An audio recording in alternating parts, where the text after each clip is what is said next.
세계선교주의를 혹시 이제 세계선교 헌금 재약정하는 날이다 이렇게 혹시 여러분들이 또 오해하고 그렇게 생각할까 상당히 염려가 되고 두렵습니다. 알겠습니까? 여러분들이 그러지 마시기를 바랍니다. 은혜 입은 자가 마땅히 어떤 비전을 품어야 되는가, 은혜 입은 자가 마땅히 해야 될 도리가 뭔가 하는 것을 우리가 하나님 앞에서 다시 한번 깨닫고 비전을 새롭게 하는 겁니다. 세계 선교에 대한 비전을 새롭게 하는 그런 시간입니다. 그런 가운데서 우리가 구체적인 행동하는 그런 행함이 있는 사랑, 행함이 있는 믿음으로 또 물질도 드리는 것이죠. 그렇게 여러분들이 이해를 해주시면 좋겠습니다. 이 시간에는 아주 재미있는 선교 얘기를 여러분들에게 하나 해드리겠습니다.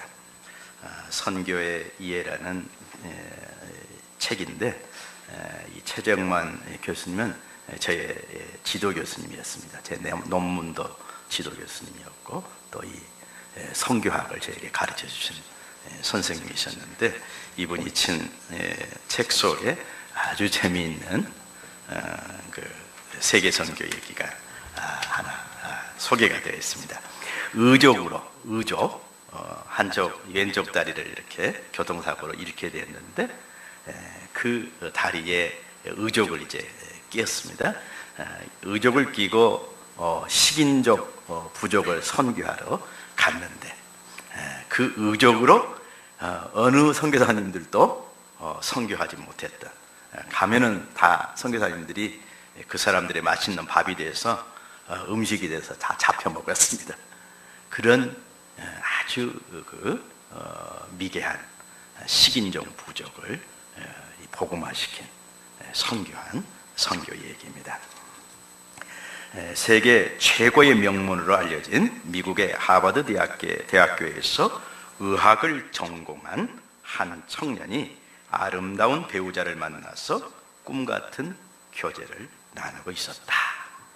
얼마나 좋은 시간입니까? 그러던 어느 날 뜻하지 아니한 교통사고를 당한 후 의식을 잃었는데 깨어보니 병원 중환자실에 자기가 누워있는 것을 알았다. 팔에는 주사바늘이 꽂혀 있고 왼쪽 다리 허벅지 부분에 심한 통증이 느껴져서 내려다보니 자기의 왼쪽 다리 하나가 절단되어 나간 것을 발견하고 실망한 나머지 몇 번이고 스스로 목숨을 끊어보려고 노력해 보았지만 실패하였다. 여러분들, 장애를 갖는다는 것이 이렇게 절망스러운 것입니다.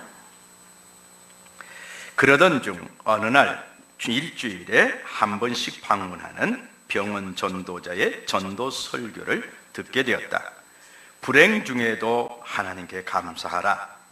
내게 없는 것 때문에 불평하지 말고 내게 있는 것을 가지고 감사할 때 하나님께서는 기적적인 역사를 일으켜 주신다 라는 그날의 메시지였다.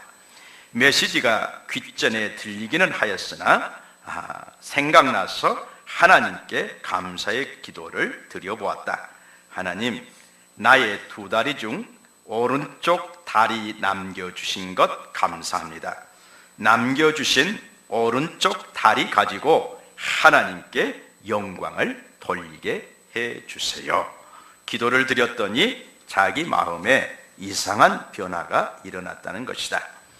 이상하다는 생각을 하면서도 결국 신학교에 다니게 되었고 졸업반 때에 선교사로 나가야겠다는 내적 소명을 깨닫게 되었다. 선교부를 찾아가서 지원서를 쓰고 면접 시험을 치르게 되었다.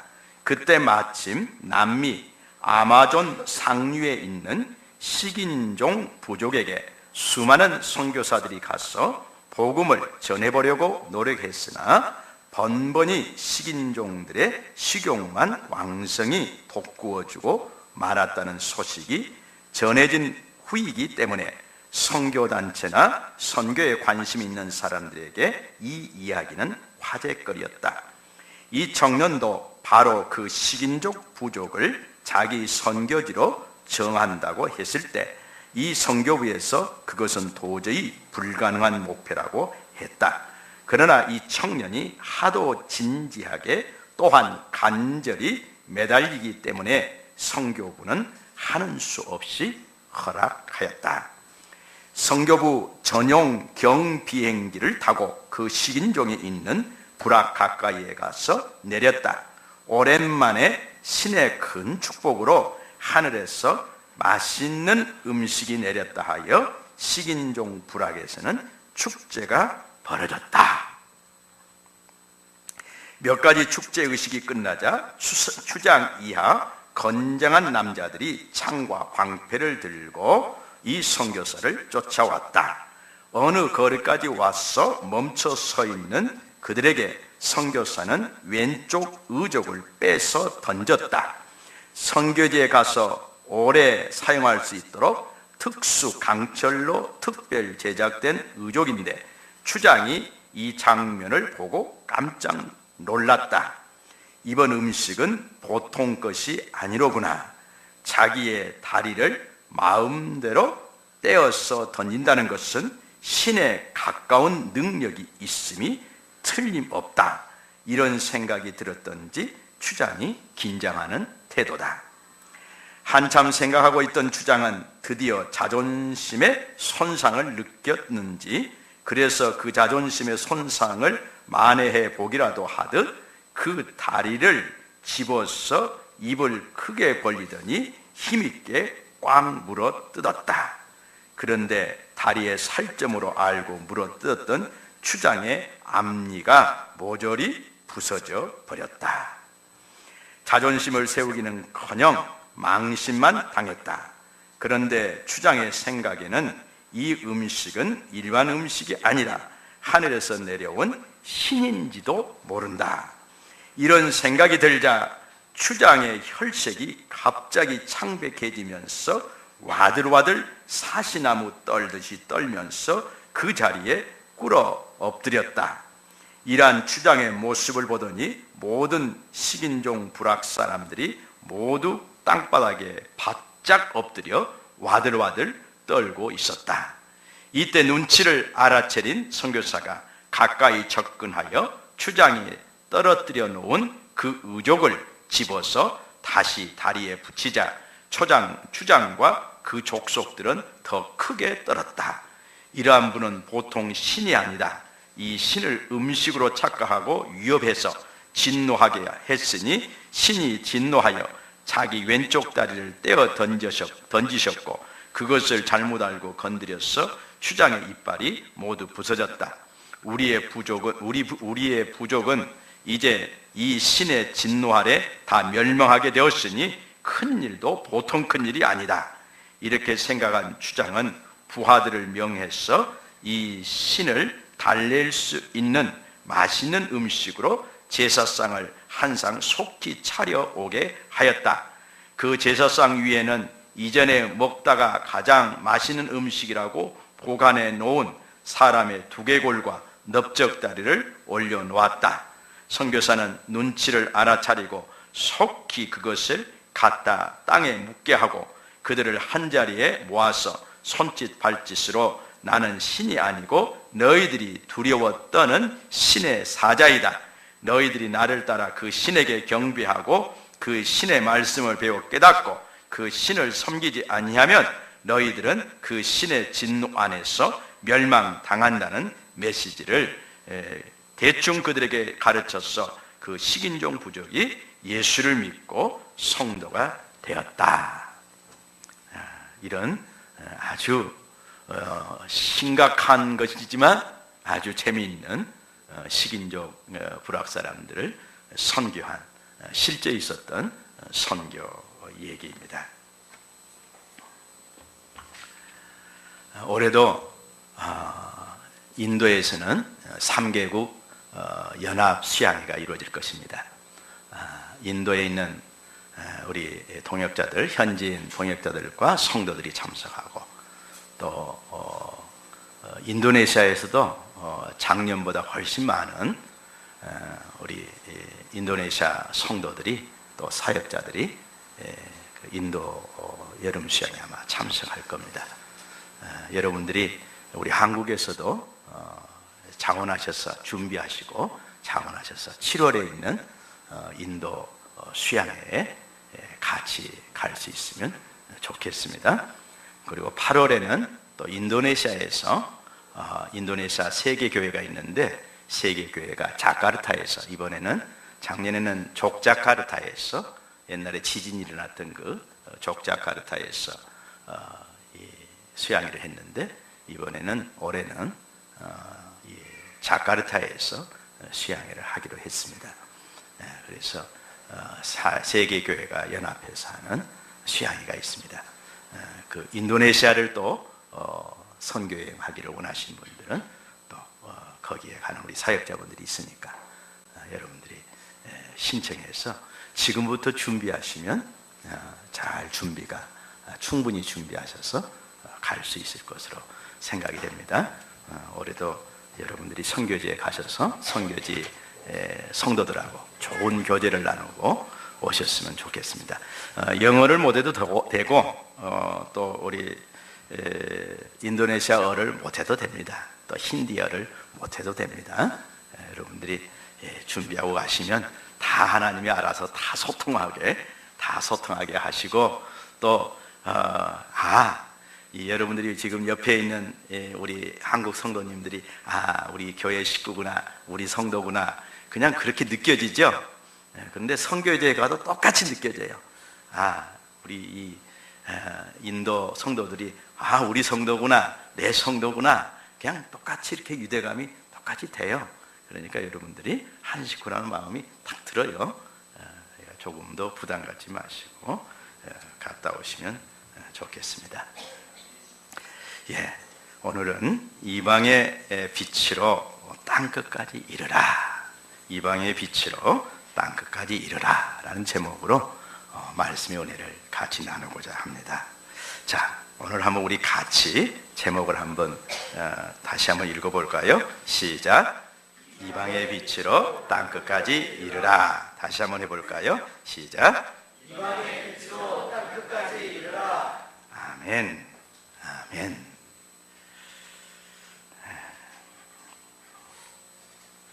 우리 선교사님들이 너무너무 귀합니다.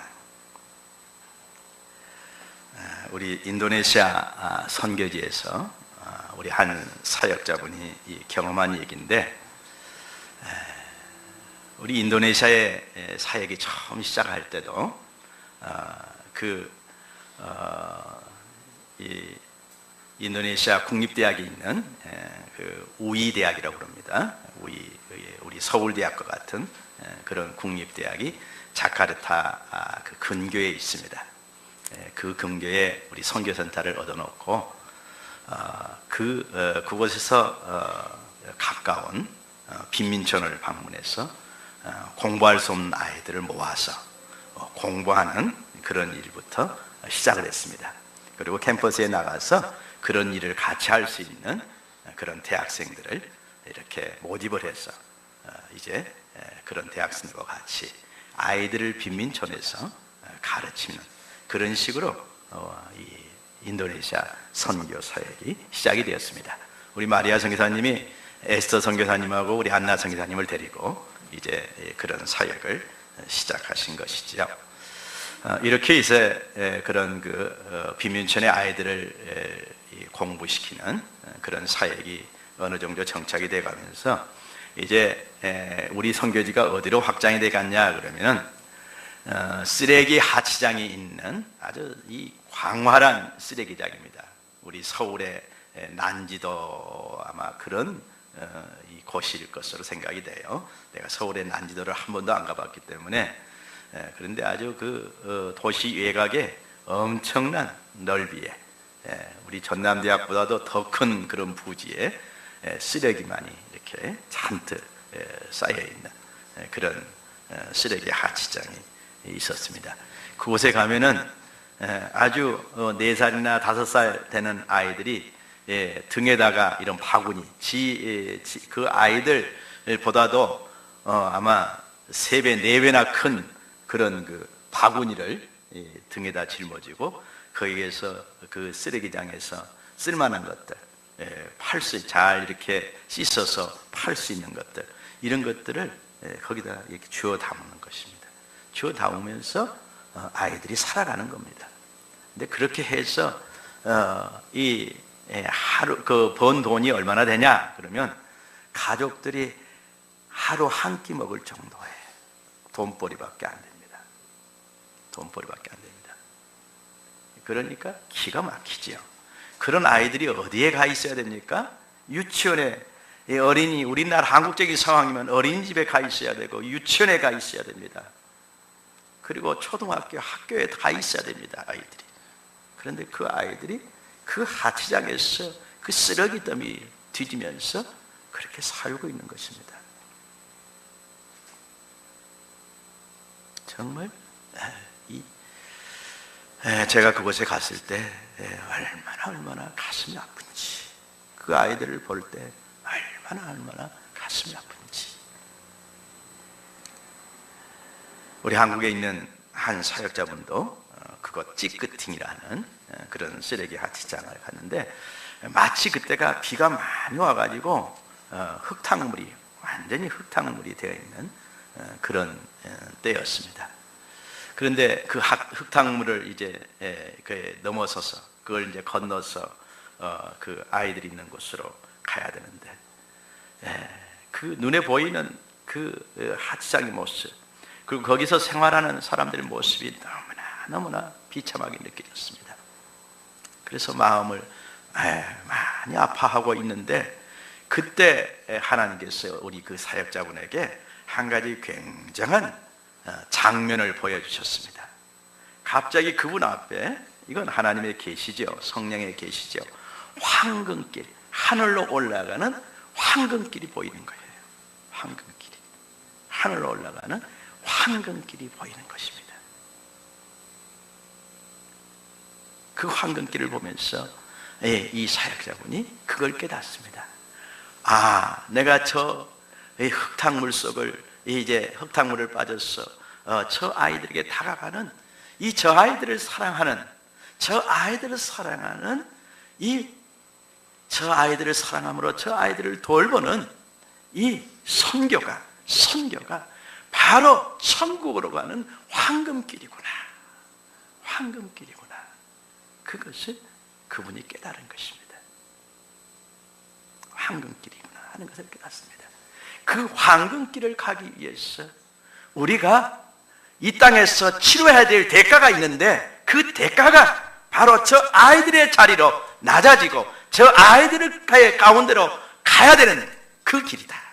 저 가나안 가운데 있는 아이들과 함께하는 그 선교사의 길, 그 사역자의 길이 바로 우리가 치러야 할 대가구나. 그걸 깨달은 것입니다. 그거 없이 천국에 가는, 천국으로 올라가는 황금길이 우리에게 열릴 수 없다 하는 것을 그분이 깨닫고 오셔서 저에게 간증하는 것을 들었습니다. 우리 선교사님들이 이렇게 정말 세상에서, 세상적인 눈으로 볼 때는 어쩌면은 정말 이 사소하게 보이는 일일 수도 있습니다. 그 아이들이 세상 사람들 눈에 볼 때 얼마나 있어도 그만, 없어도 되고, 어떻게 보면은 차라리 없는 것이 나을 것처럼 보이는 그런 소외받은 아이들 아닙니까? 근데 그 소외받은 아이들을 돌보는 우리 선교사님들도 세상 사람들 눈에서 볼 때는 별 볼 일 없지요. 별 볼 일 없지요. 그러나 하나님 앞에서는 그것이 얼마나 귀한 일인지 그걸 보여주시는 거죠. 이 귀한 일을, 하나님 앞에서 이 귀한 일을 하고 계시는 분들이 우리 선교사님들입니다. 가장 먼저 우리 CLF를 창립하셨던 우리 마리아 선교사님이 제1호 선교사로, 본인이 또 선교지도 개척하셨어요. 우리 국내도 모두 개척하셨고, 또 인도네시아 선교도 제1호 선교사로 그분이 가셔서 선교지에서 이제 선교를 감당하다가 또 선교지에서 순교하셨지요. 그리고 그분의 품에서 자라난 우리 사역자들이 지금 이제 현재 지금 이제 30대 막 40대 초반이 되어서 이제 인도네시아 사역을 지금 감당하고 있습니다. 그런 대표적인 인물 중에 우리 사무엘 목사님이 계시죠. 사무엘 목사님, 우리 적자 사역을 감당하는 사무엘 목사님. 이 목사님은 세계적으로도 꽤 유명한 우리 목사님이십니다. 우리 안나 선교사님의 또 남편이기도 하죠. 그 사무엘 목사님 안에서 또 얼마나 귀한 그 호프쉘터 아이들 가운데 거리에 구걸하는 아이들이 얼마나 멋진 모습으로 변화되는가. 이게 이 사람의 힘으로는 불가능하기 때문에 그거 족자 시 정부에서 너무나 신기하게 보는 겁니다. 또 그런 일을 하는 많은 그런 어떤 복지 관련 그런 사회단체에서 신기한 눈으로 보는 겁니다. 우리는 그 아이들을 그렇게 교육도 시켜보려고 했고 수영해서 그 아이들을 변화시키려고 했는데 우리는 안 됐는데 어떻게 당신들은 그것을 해낼 수 있습니까? 이 아이들이 어떻게 이렇게 아름답게 변했습니까? 지금 이제 고등학생들 되고 이제 대학생들 되고 또 사회에 진출할 정도 지금 됐지요. 지금 사회에 진출할 준비들을 지금 하고 있지요. 어떻게 이렇게 될 수 있습니까? 그런 자기들이 할 수 없는 일을 우리 사무엘 목사님과 우리 안나 선교사님이 지금 하고 계시죠. 그게 지금 세계적인 관심사가 되어 있습니다. 이런 일들을 지금 우리 사무엘 목사님이 훌륭하게 감당하고 있지요. 우리 또 수라바야에서는 우리 데비 전도사님, 이번에 오늘 우리 동영상 준비됐죠? 조금 소개하고 합시다. 우리 데비 전도사님 수라바야에 가서 현지인 우리 동역자가 이 교회를 개척하는 것이 개척자 1호입니다. 현지인 동역자님이 교회를 가서 개척했는데 그게 이제 1호입니다. 현지인들은 받는 데 익숙하지요. 그런데 우리 이 데비 전도사님은 한번 제가 수라바야에 가서 이 교회를 개척하겠습니다. 수라바야는 우리 부산과 같은, 우리 한국적인 상황에서는 부산과 같은 큰 도시입니다. 또 부자 도시입니다. 그런데 그곳에 가서 이렇게 훌륭하게 사역을 지금 잘하고 있고, 우리 데비 전도사님은 제 개인적으로는 인도네시아에서 우리 마리아 선교사님의 성품을 가장 많이 닮은, 또 그 담대함을 가장 많이 닮은 우리 사역자세요. 아주 훌륭하게 감당을 지금 잘하고 있고 많은 동역자들을 하나님이 붙여주고 계십니다. 그리고 우리 자카르타에 가면은 또 리나 집사님 부부가 있습니다. 우리 리키 집사님은 미 대사관에 근무하는 우리 형제님이신데 아주 너무나 신실해요. 얼마나 하나님 앞에서 신실하고 또 교회 아주 기둥입니다. 우리 자카르타 교회 아주 기둥입니다. 이 두 부부가 딱 서 있으니까 교회 그 후배 성도들이 아주 딱 이 중심을 하나님께 두고 또 교회에 두고 그 신앙생활을 하는 것들을 볼 수가 있습니다. 이분들이 다 우리 마리아 선교사님 품에서 자란, 제가 지금 대표적인 사역자들만 얘기했지 또 양들도 얘기하면 참 많습니다. 또 우리 에스더 선교사님 품에서 자라난 우리 사역자분들도 많습니다. 우리 지금 자카르타 우리 샤인 교회를 감당하고 있는 사할라 목사님 부부, 우리 사할라 아그네스 부부, 최근에 아이 낳았죠. 아주 훌륭한 사역자들입니다. 우리 사할라 목사님은 제 개인적으로는 아주 그런 훌륭한 성령 사역자, 아주 사도행적인 성령 역사를 감당할 수 있는 사역자로 제가 비전을 갖고 있는 사역자인데 아주 훌륭하게 잘 감당하고 있습니다. 또 우리 데비 전도사님의 이제 그 결혼해서 데비 전도사님을 이렇게 아주 저와 같이 제가 우리 마리아 선교사님 서포트했던 것처럼 우리 리만 이 집사님이 평신도로서 사업을 하면서 사업을 하면서 우리 데비 전사님을 전폭으로 서포트합니다. 사랑하는 아내의 사역을 위해서 자신의 삶을, 그 여러 가지 자신 안에 있는 모든 달란트를 다 들여서 이렇게 서포트하는 우리 리만 집사님, 우리 에스더 선교사님 품에서 자란 우리 동역자죠. 또 똑이 미라, 지난해 우리 인도 선교 여행을 갔던 우리 똑이, 평신도이면서도 사역자 같이 사는 분들입니다. 말씀도 전하고 저같이 살아요. 직장에서 건축, 우리 똑이 형제님은, 우리 집사님은 인도네시아에서 꽤 아주 굴지의 건축회사의 그 과장으로, 우리 과장급으로 근무하고 있는 우리 집사님인데, 직장에서도 열심히 일하고 또 교회 와서는 아주 사역자로, 평신도 사역자로 온전히 하나님께 이렇게 헌신되어 있습니다. 우리 미라 집사님은 우리 교감 선생님이신데 아주 두 부부가 그렇게 열심히 교회를 잘 섬깁니다. 우리 또 니꼬, 에스테르 평신도 사역자들, 이거 다 우리 에스더 선교사님 품에서 자란 우리 사역자들이에요. 그리고 우리 안나 선교사님 품에서 자란 우리 족자교회 많은 사역자들과 우리 호프 쉘터 아이들, 그리고 우리 문 목사님 품에서, 우리 테레사 문 목사님 품에서 자란 우리 인도의 델리교회 동역자들, 저틴, 로메시, 까타리아, 지띠, 그 러비, 그냥 마귀에게 사로잡혀서 손목을 잘라버렸던 그런 러비와 같은 그런 훌륭한 우리 사역자들, 이 사역자들 지금 아주 훌륭한 동역자들이 되었습니다. 우리 문 목사님 부부의 품에서 자란 아이들이지요. 사역자들이죠. 그리고 우리 네걸 선교사님 부부 품에서 자란 우리 난싱, 우리 엘림교회 알라바드 그 엘림교회 난싱 사역자, 또 앗사람 우리 교장 선생님, 우리 주일학교 교장 선생님, 또 샤인학교 교장 선생님이시죠. 또 그 학교 선생님이 우리 나키 자매님, 우리 선교사님들의 품에서 다 자라서 지금 훌륭하게 그곳 교회들을 섬기고 있는 우리 분들입니다. 우리 선교사님들이 선교지에서 얼마나 지금 귀한 일들을 하고 있는가, 오늘 제가 여러분들에게 처음으로 말씀을 드리는 겁니다. 오늘 우리가 이방의 빛으로 땅끝까지 이르라 하는 이 말씀을 통해서 한 가지 우리가 은혜 받은 자로서 한 가지 우리 자신들에게 다짐했으면 좋겠습니다. 여러분들 정말 은혜로 구원받은 자들이 있습니까?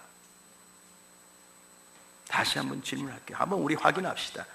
여러분들이 정말 오직 믿음에 의해서 은혜로 구원받은 자들입니까?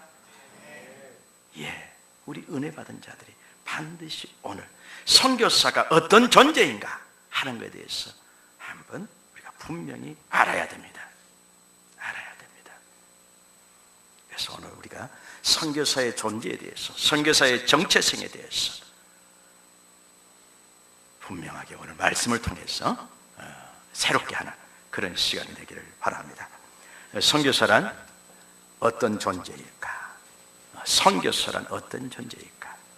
자신의 고국을 떠나서, 자신의 문화권을 떠나서, 자신이 나고 자라난 그 문화적인 그 배경과 풍토를 떠나서 그런 외국에 나가서 선교를 하는 우리 선교사들이, 우리 선교사님들이 그 존재가 과연 어떤 존재일까?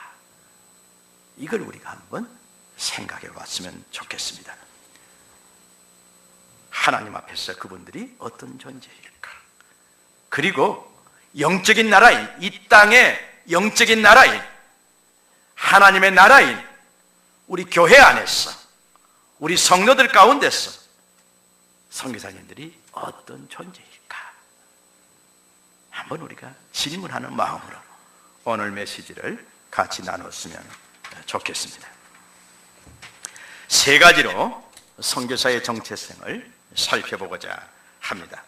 오늘 말씀은 오늘 49장 1절에서 7절 말씀은 바로 예수 그리스도에 대한 이방의 빛이 되어서 땅끝까지 구원 역사를 이루실 그 예수 그리스도의 메시아의 사역에 대한 말씀입니다. 메시아 사역에 대한 예언의 말씀입니다. 예언의 말씀입니다. 이제 700년 후에 이 땅에 오셔서 하나님의 종으로 동정녀 마리아를 통하여 이 땅에 오셔서 이 땅에 구원의 빛으로 오셔서 이스라엘을 구원하시고, 그리고 이제 이스라엘을 구원하는 것은 작은 일이고 온 열방을 구원하실 그 메시아 사역에 대한 예언의 말씀이 바로 오늘 말씀입니다. 1절부터 3절 말씀은 부르심에 대한 말씀입니다. 하나님 아버지께서 메시아를 어떻게 부르셨는가, 그 부르심을 지금 말씀하고 있습니다. 그리고 4절 말씀은 부르신 메시아를 향한 하나님의 보응에 대해서, 하나님의 상급에 대해서, 하나님의 인정하심에 대해서 말씀해주고 있는 것입니다. 그리고 이제 5절부터 7절까지는 그 메시아의 영광과 승리에 대해서 말씀해 주고 있는 것입니다. 물론 본문 말씀을 작게는 이사야 자신을 가리킬 수도 있습니다. 그리고 우리 자신들을, 하나님께 헌신된 하나님의 종들을 가리킬 수도 있습니다. 그리고 또 이스라엘을 가리킬 수도 있습니다. 오늘날로 말하면 교회를 가리킬 수도 있습니다. 그러나 궁극적으로 49장 말씀이 말하고 있는 것은 예수 그리스도이십니다. 예수 그리스도, 여러분의 구원의 빛으로 오신 예수 그리스도를 의미하고 있는 것입니다. 여러분들이 전체적인 내용을 이렇게 이해하는 가운데서 오늘 메시지를 들으시기를 바랍니다.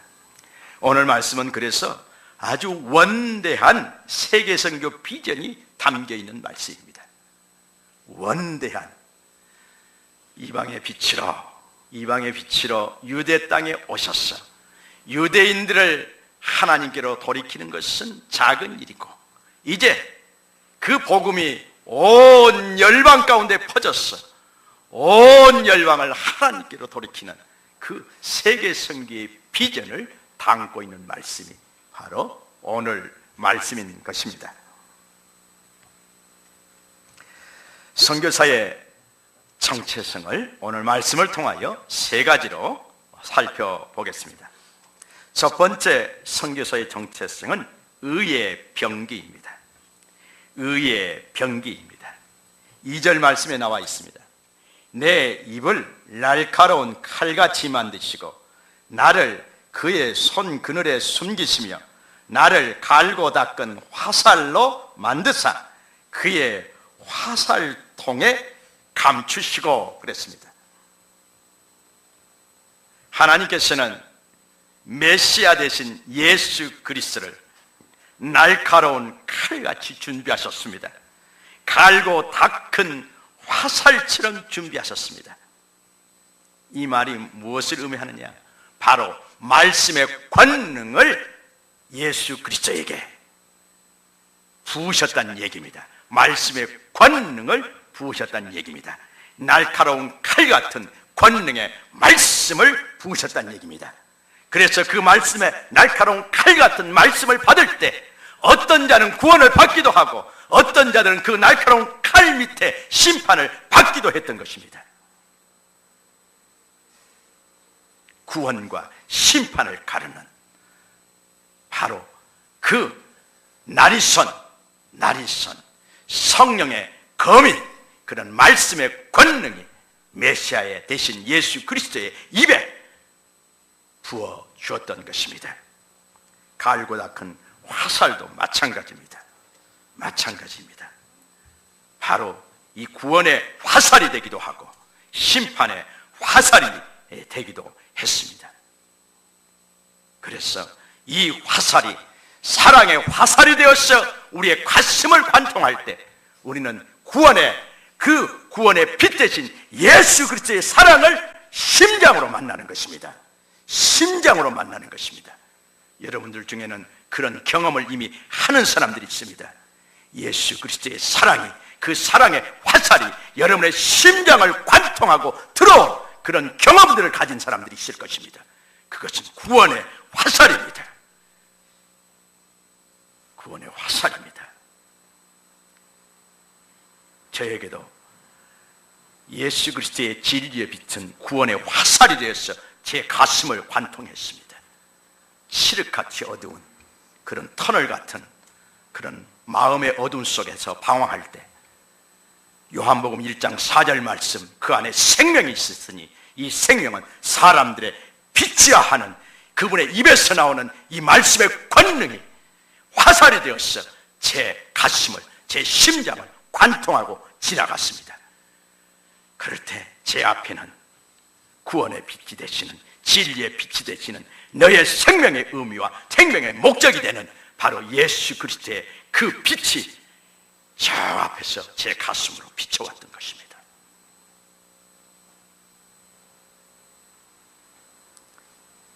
이 말씀을 거절한 자들에게는 심판의 화살이 되었어.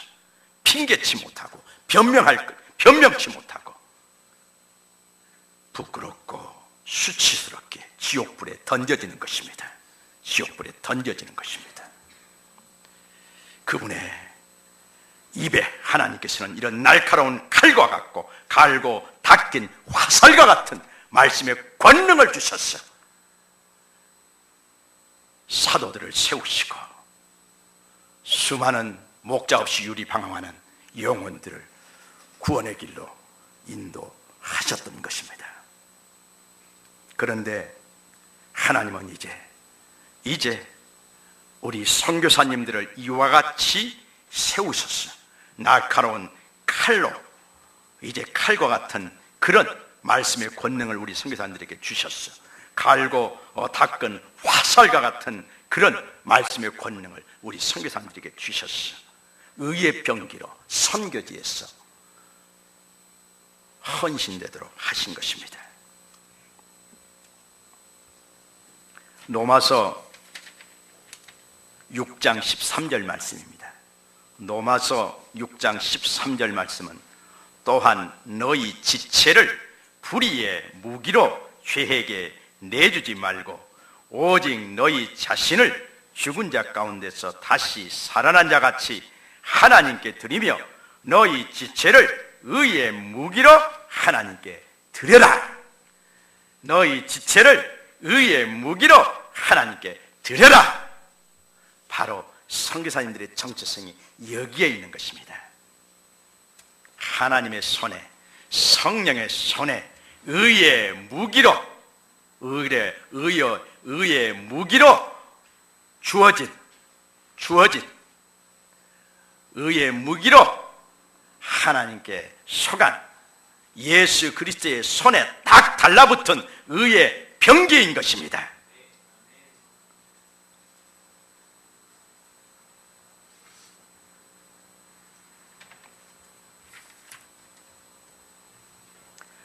에레미야서 23장 29절 말씀은 하나님의 여호와의 말씀이니라 내 말이 불같이 아니하냐 바위를 쳐서 부서뜨리는 방망이 같지 아니하냐.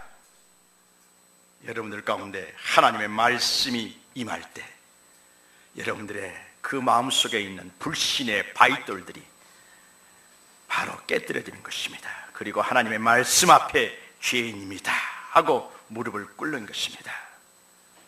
여러분들이 이런 은혜 받은 자들이 되기를 주의 이름으로 축원합니다. 히브리서 4장 12절 말씀에 하나님의 말씀은 살아있고 활력이 있어 좌우에 날쌘 어떤 검보다도 예리하여 혼과 영과 및 관절과 골수를 찔러 쪼개기까지 판단하나니. 하나님의 말씀이 여러분들의 죄성과 여러분들의 그런 육의 것들을 다 쪼개내는 것입니다.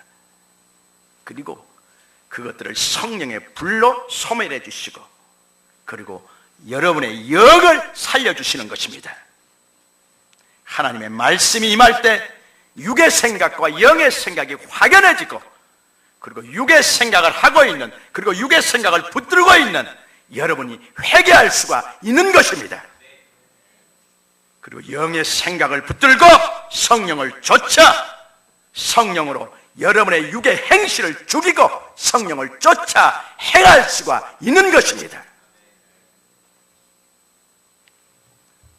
우리 선교사님들이 선교지에서 이와 같은 의의 병기가 되었어 예수 그리스도의 손에 쥐어져서 이방의 빛의 사명을 감당하고 있는 것입니다. 두 번째 선교사의 정체성은 이방의 빛이 되시는 그리스도를 땅끝까지 전파하는 자들입니다. 사도행전 13장 47절과 48절에 보면은 주께서 이같이 우리에게 명하시되 내가 너를 이방의 빛으로 삼아 너로 땅끝까지 구원하게 하리라 하셨느니라 하니, 이방인들이 듣고 기뻐하니 하나님의 말씀을 찬송하며 영생을 주시기로 확정된 자들은 다 믿더라. 사도 바울이 전한 복음을 동족인 유대인들은 거절했습니다. 그럴 때 사도 바울이 깨달았습니다. 이방의 빛으로 나를 이방의 사도로 택하셨지. 너희들이 복음을 기뻐하지 아니하노니 나는 이사야 이 선지자 말씀처럼 이방의 빛을 그리스도에게 전하겠다 하고 그리스도에게 가는 것입니다. 가니까 이방인들이 그렇게 좋아하는 것입니다. 그렇게 대환영인 것입니다. 그러면서 마음문을 활짝 열고 바울이 전하는 말씀을 그렇게 잘 받아 먹는 것입니다. 그리고 이 이방의 빛, 이 구원을 얻게 하는 진리의 빛 대신 예수 그리스도의 십자가의 사랑과 그 부활의 권능을 그들이 받아들인 것입니다. 그리고 그 부활의 주를 그들의 주님으로 영접하는 역사가 흥왕하게 일어났던 것입니다. 바로 바울과 같은 이런 사역자가 바로 선교사들인 것입니다. 이방의 빛을 땅끝까지 전하는 자들인 것입니다. 사도행전 26장 23절 말씀에도 곧 그리스도가 고난을 받으실 것과 죽은 자 가운데서 먼저 다시 살아나사 이스라엘과 이방인에게 빛을 전하리라 함이니이다 하니라. 이방인들에게 빛을 전하리라 하니라. 이 빛이 무엇입니까? 구원의 빛입니다. 구원을 얻게 하는 진리의 빛입니다. 그 빛이 온 땅에 선포가 되는 것입니다. 지금은 바로 그 시절에 그 상황에 있는 말씀입니다. 지금 우리가 살고 있는 이 시대가 어떤 시대입니까? 바로 6절 말씀, 이 49장 6절 말씀에 너를 이방의 빛으로 삼아 나의 구원을 베풀어서 땅끝까지 이르게 하리라. 예수님께서는 유대 땅을 벗어나지 않았지만은 그분의 제자들을 통하여서 또 그분의 제자된 제자들의 또 양육된 그 제자들에게 양육된 또 다른 제자들을 통해서 이제 그 복음이 온 땅에 증거되어서 우리에게도 증거되게 하시고 또 우리 가운데서 선교사로 일어난 하나님의 의의 병기들을 통해서 또 선교지에 아직 복음을 받지 못한 자들에게 지금 복음을 전하고 있는 것입니다. 선교사의 두 번째 정체성은 이방의 빛을 바로 땅끝까지 전하는 자들이다 하는 것을 우리는 알 수 있습니다. 그리고 세 번째 정체성은 하나님 나라에서 가장 존귀한 자들입니다. 저는 이런 측면에서 여러분들 하나님 나라에서 가장 존귀한 자들이 되고 싶습니까? 선교사가 되십시오. 물론 하나님이 부르셔야 됩니다. 여러분들이 되고자 한다고 해서 되는 것은 아닙니다. 하나님이 불러주셔야 됩니다. 선교사가, 여러분들이 선교사가 되십시오. 저는 우리 영중 목사님 안에 오래전부터 불타고 있는 그 선교의 열정을 봅니다. 선교 열정을 봅니다.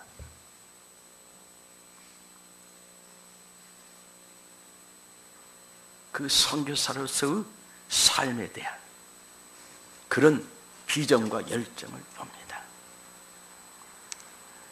인간적으로는 과연 감당할 수 있을까? 많은 염려와 많은 걱정이 앞섭니다. 그런데도 그 선교사의 길이 축복받는 길은, 축복의 길이라는 것은 오늘 말씀에서 너무나 명백하게 나와 있는 것입니다. 7절 말씀해 보십시오. 이스라엘의 구색자, 이스라엘의 거룩한 이이신 여호와께서 사람에게 멸시를 당하는 자, 백성에게 미움을 받는 자, 관원들에게 종이 된 자들에게 이같이 이르시되 왕들이 보고 일어서며 고관들이 경배하리니. 예, 인간적으로는 또 어떤 시즌에, 선교사로서 삶을 살아가는 어떤 시즌에는 마치 멸시당하는 자와 같이 됩니다. 미움을 받는 자 같이 되기도 합니다. 마치 세상에서 세력을 가진 자들 앞에 종만도 못한 종과 같이 낮은 자의 모습처럼 보이기도 합니다. 그러나 하나님께서 어떻게 하신다고 했습니까? 왕들이 보고 일어서며 고관들이 경배하리니. 물론 이 말씀은 예수 그리스도에 대한 말씀입니다.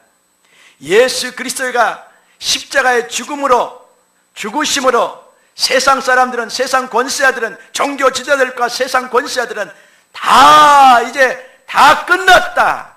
예수님의 제자들까지도, 야, 예수님이 십자가에 죽으셨으니까 이제 우리도 다, 우리의 삶도 다 끝났다. 우리는 닭 쫓는 개가 돼버렸다. 그리고 이제 물고기나 잡으러 갈릴리 호수로 다시 가자. 이렇게 했습니다. 그런데 그분이 죽으셨고 영원히 죽음에 갇혀 있었습니까? 영원히 무덤 속에 묻혀 있었습니까? 죽으신 지 3일 만에 부활하셨습니다. 그리고 만주의 주요 만왕의 왕으로 온 일을 구원하실 구원의 주로 하나님 앞에서 높임을 받았습니다. 이것을 깨달은, 이것을 본 바로 십자가에서 죽은 예수 그리스도가, 그리고 죽은 자 가운데서 살아나신 예수 그리스도가 만왕의 왕이시구나 하고 온 세상이 무릎을 꿇고 그분을 경배하는 것입니다. 경배하는 것입니다. 왕들이 보고 일어서며 고관들이 경배하는, 지금 신약시대가 그런 시대 아닙니까? 얼마나 많은, 세상에 얼마나 많은 왕들이 예수 그리스도 앞에 무릎을 꿇었습니까? 우리가 세상에서는 왕이지만 당신이 진정한 왕입니다라고 고백한 얼마나 많은 왕들이 있었습니까? 지금도 얼마나 많은 그리스도인 그런 리더들이 있습니까? 통치자들이, 그리스도인 통치자들이 있습니까? 우리나라에도 그리스도인 통치자들이 얼마나 많았습니까? 얼마나 많았습니까? 초대 대통령부터 시작했어. 우리 김대중 대통령, 우리 김영삼 대통령, 그들의 인격적인 부분, 정치를 잘하고 못하고 이런 걸 떠났어 말이에요. 그런 걸 떠났어. 그리고 이명박 대통령, 얼마나 많은 이 나라에 크리스찬 통치자들이 있습니까? 이들이 다 예수 그리스도를 왕으로 경배한 자들이었습니다. 온 세계 가운데서 이 말씀이 그대로 신약시대에 이루어지는 것을 우리는 보고 있는 것입니다. 왜 이런 일이 일어납니까? 이는 이스라엘의 거룩하신 이 신실하신 여호와 그가 너를 택하였습니다. 하나님 앞에 택함받은, 메시아로 택함받은 그리스도를 하나님이 보증하시고 하나님이 보응해 주셔서 이렇게 높이신 것입니다. 모든 이름이 그분 앞에 무릎을 꿇게 하신 것입니다. 이제 그분이 재림하실 때는 악한 자들도 그분의 왕되심 앞에 모두 무릎을 꿇던지 아니면 그분 앞에서 심판을 받게 될 것입니다. 예수 그리스도가 이렇게 하나님 앞에서 존귀하게 되신 것처럼 하나님 앞에서 존귀한 자들이 누구입니까? 바로 가장 존귀한 자들이 누구입니까? 바로 우리 선교사들입니다. 우리 선교사님들입니다. 그리스도와 함께 하늘나라에서 가장 좋은 유업을 누릴 자가 누굽니까? 가장 축복된 유업을 누릴 자가 누굽니까? 바로 우리 선교사님들인 것입니다. 우리는 선교사님들을 바라보는 여러분들의 시각이 이제 완전히 바뀌기를 바랍니다. 할 일 없었어.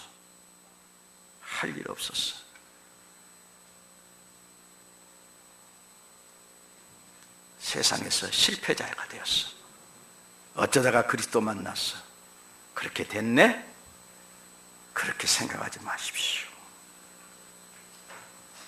세상 것을 다 버리고 의의 병기가 되어서 하나님의 손에 쥐어진 그 선교사님들이 얼마나 소중한지 여러분들이 깨달으시기를 바랍니다. 저는 여러분들을 사랑합니다. 그러나 여러분들을 사랑하지만 우리 선교지에 나가 있는 선교사님들하고 그 사랑의 질은 다릅니다.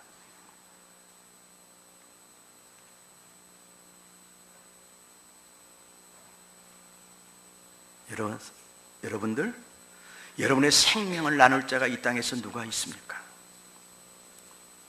여러분의 생명보다 더 귀하게 생각하는 존재가 여러분들 가운데 누가 있습니까? 여러분의 자녀들입니까? 여러분들의 부모입니까? 아니면 여러분에게 그런 친구가 있습니까? 여러분의 목숨을 주어도 아깝지 않을 만큼 사랑하는 친구가 있습니까? 그런 존재들이 있습니까? 여러분 주변에? 근데 저에게는 그런 친구들이 바로 우리 선교사님들입니다. 제 생명을 그들을 위해서 아낌없이 주어도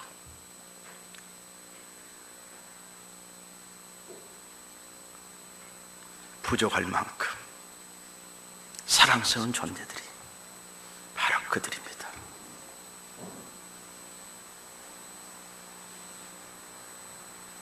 여러분들도 그렇게 우리 선교사님들을 사랑하시기를 바랍니다. 여러분들이 선교사로 부름받지 못했다 할지라도 이 선교사님들이 누리는 그리스도의 나라에서 가장 질 좋은, 가장 좋은 축복을 누리는 그 자리에 가까이 갈 수 있는 축복이 이 선교사님들을 사랑하는 것입니다. 여러분들이 이 선교사님들을 여러분들이 존중하는 것입니다. 존중해 드리는 것입니다. 제가 여러분들의 집을 방문했을 때 저는 여러분들이, 우리 목사님은 그냥 여러분들이 차 한 잔 주면 돼요. 사과 한쪽 주면 돼요. 그러나 우리 선교사님들에게는 여러분들이 최고의 것으로 대접하세요.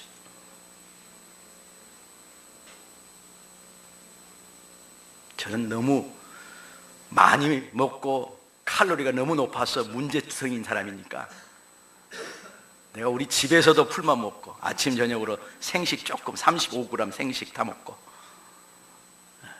사는 사람이니까 여러분들이 고기 대접하면 성가시 최고의 것으로 한다고 어디 거창한 거 데리고 가면 성가시 그냥 복음을 나누는 것에 복음을 나누고자 저를 초청해 주면 너무 좋겠어요.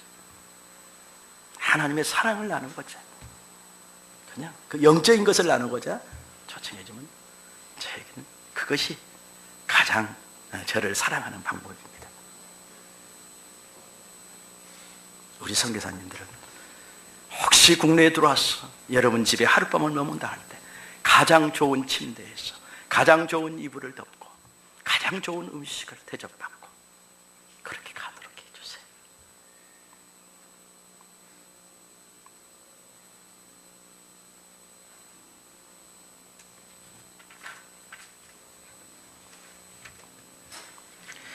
여러분들이 진정 은혜 입은 자들입니까?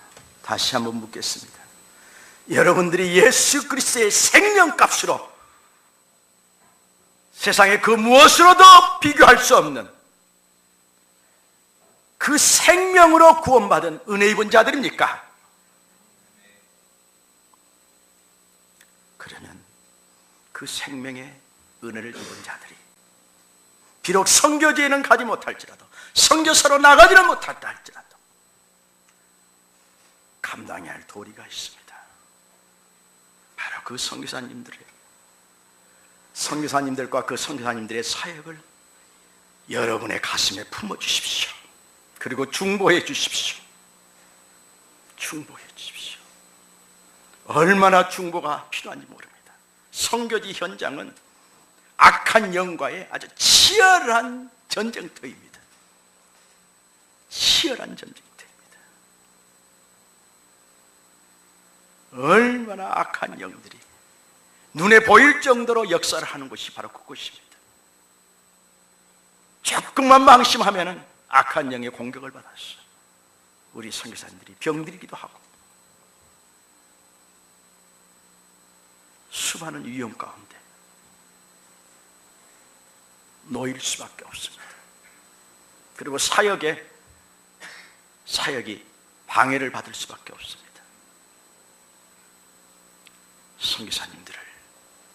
이 선교사님들과 선교사님들의 그 사역자의 현황을 앞으로 교회에서 아주 자세하게 홈페이지든지 또는 이 주보에든지 실어드릴 테니까 그렇게 중보하시다가 여러분들이 선교지 한번, 그 선교사님들이 사역하는 선교지 한번 가보십시오.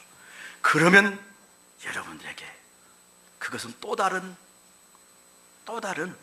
정말 그런 놀랄만한 그런 방문들이 될 것입니다. 선교지 방문들이 될 것입니다. 그리고 여러분들이 얼마나 귀한 일을 했는지 알게 될 것입니다. 그리고 작은 물질이지만 여러분들이 오늘 내가 뷔페집에 가서 2만 원짜리 3만 원짜리 뷔페 먹을 거 오늘 내가 1만 원짜리 먹겠어. 그리고 2만 원 내가 아꼈어. 우리 선교사님들 내가 후원하겠습니다.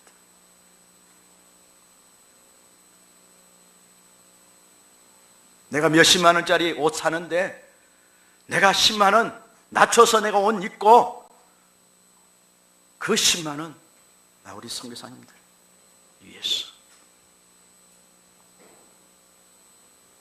우리 선교사님들 후원할 거야.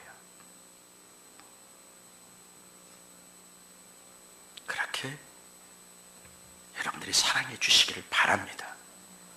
오늘 여러분들이 이 비전 이 세계 선교에 대한 비전 헌금을 약정하는 것은 그런 의미입니다. 은혜 받은 자로서 제가 요청하는 것입니다. 여러분 마음속에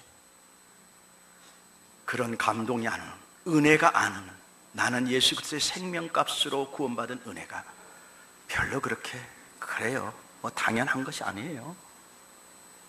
그런 분들에게 제가 비전 헌금을 하라고 하지 않습니다. 여러분들이 은혜 입은 자라고, 그리고 우리 선교사님들이 얼마나 존귀한 존재들인 것인지를 마음으로 깨달으신 분들이 동참해 주시기를 바랍니다. 그리고 앞으로 한 가지, 올해 우리가 세계 선교 기도 제목 하나를 추가하도록 하겠습니다. 알라하바드에 기도의 집이 있습니다. 우리 네걸 선교사님 부부가 개척한 기도의 집이 있습니다. 우리 너메시 형제가 혼자 그곳에서 지금 지키고 있는데, 너메시 형제는 아주 약한, 기도의 집을 감당할 수 있는 형제는 아닙니다. 그래서 이 기도의 집을 감당할 선교사가 필요합니다. 그리고 알라바드 그 지역에서 이 기도의 집은 엄청난 역할을 해야 됩니다. 엄청난 역할을, 그 기도의 집을 감당할 수 있는 그런 선교사를 하나님이 세워주시도록, 그런 중보기도 사역자이면서 선교사를 하나님이 세워주시도록 우리가 기도했으면 좋겠습니다. 이제 우리 네걸 선교사님은 우리 CLF 세계 선교 전체를 돌봐야 될 그런 더 큰 역할을 해야 되기 때문에 알라하바드 기도의 집을 감당할 또 아주 이 귀한 사역자분이 필요합니다. 그리고 그 알라하바드에 가면은 지금 아프리카에서 유학원 학생들이 한 4,000명이나 있는 그런 대학이 있습니다. 그곳에 가서 그 학생들을 선교하면요, 이 하나님의 복음이 땅끝까지 전하는데 아주 신속하게 전달될 수 있습니다. 세계 선교가 아주 신속하게 이루어질 수 있는 그 좋은 아주 황금오장과 같은 곳이 알라바드에 있습니다. 또 인도 땅에 정치적인 영향력을 엄청나게 미쳤던 대학이, 그 알라바드 대학이 있습니다. 간디 가문을 다 배출했던 그 유명한 대학이 있습니다. 그 대학과 또 이 아프리카 학생들이 와 있는 그 대학, 아주 이 캠퍼스 선교 비전이 넘쳐나는 곳입니다. 이 캠퍼스 사역을 감당할 선교사를 이제 파송해야 되겠다 하는 그런 절박한 심정을 갖습니다. 그래서 우리가 세계 선교 기도 제목으로, 구체적인 기도 제목으로 이 기도 제목을 가지고 여러분들이 기도해 주시기를 바랍니다. 우리 요절 말씀 읽고 마치도록 하겠습니다. 6절 말씀입니다.